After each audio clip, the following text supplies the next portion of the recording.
जिल्लापालଙ୍କ द्वारा Bourdain block सुनापुर panchayat रे प्रवासी श्रमिक सचेतनता शिविर अनुष्ठित।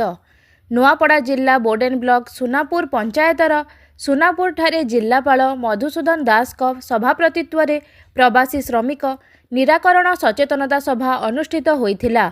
एथिरे बनखंड अधिकारी खरियार अजीज खान, जिला मुख्य उन्नयन अधिकारी लंबोदर धरुआ, उपजिल्लापाल जोगेंद्र माझी, बीडीओ सुशांत कुमार रणा, तहसीलदार सरिता गुप्ता, सरपंच मुक्ता राउत, अबकारी अधीक्षक प्रमुख अतिथि हिसाब से जोग देइथिले।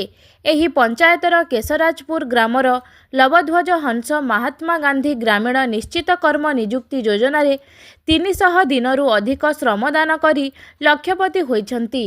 एहा सहित से निज जमी रे जल विभाजिका प्रकल्परू पोखरी खोली माछ चाष सहित कुकुड़ा और विभिन्न पनीपरिबा चाष करुछंती। दिने केबे अन्य राज्य को दादन खटी जाउथुबा लवध्वज आज निज गाँव रे थाई लक्षाधिक टंका आय करी अन्य मानक पई एक उदाहरण सृष्टि करि परिछंती। एथिपई तांकु जिला प्रशासन तरफरू उपढोकन और पुष्पगुच्छ सह मानपत्र प्रदान करी संबर्धित करा जायथिला। एहा सहित 3 जण श्रमिक भजंती माझी, टिकेमणि माझी और धनमती माझी को मनरेगा योजना रे 90 दिनरू अधिक काम करिथिबारु निर्माण श्रमिक कार्ड प्रदान करागला। वसुंधरा योजना माध्यम रे आरआई सर्कल खैरा अधीनरू हेमवती माझी, सावित्री मिर्धा, हीरावती माझी, धने माझी और पुष्पशिल्पा माझी को आरआई सर्कल लिटिसर्गी अधीनरू खमे बाग, रत्ने हंस, जिबिली हरिजन, सबिता धरुआ और सरिता जगतंकु एवं आरआई सर्कल करलाकोट अधीनरू कियावती माझी, साइनेन माझी, सत्यभामा माझी, पद्मे पहरिया और नीलेन्द्री पहरिया को 4 डिस्मिल लेखाएं जमीपट्टा प्रदान करी समस्तंक उज्ज्वल भविष्यत कामना करिथिले समस्त अधिकारी।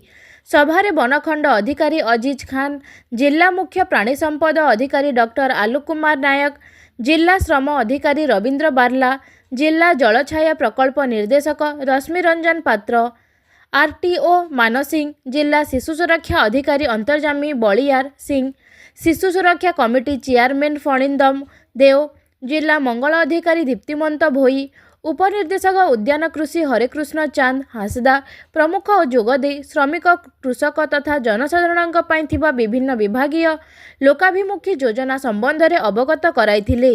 हस्तशिल्प उपनिर्देशक पुष्परंजन साहू कौशली कविता माध्यम सरकारक समस्त जनकल्याणकारी योजना गुड़िकर सूचना देइथिले।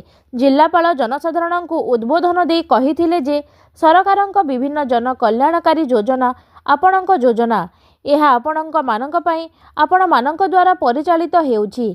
एहार लाभ समस्ते उठाइबाकू चेष्टा करंतु। समस्त जनसाधारण मिसी सुनापुर को दादन श्रमिक मुक्त पंचायत रे परिणत करंतु।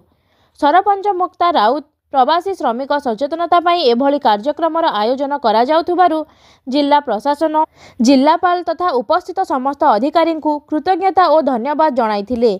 जिला मुख्य उन्नयन अधिकारी लंबोदर धरुआ सभा परिचालना करिथिले। आजिर सभारे समस्त जिला स्तरीय अधिकारी, ब्लॉक स्तरीय अधिकारी एवं शह शह संख्यारे महिला तथा जनसाधारण जोग देइथिले।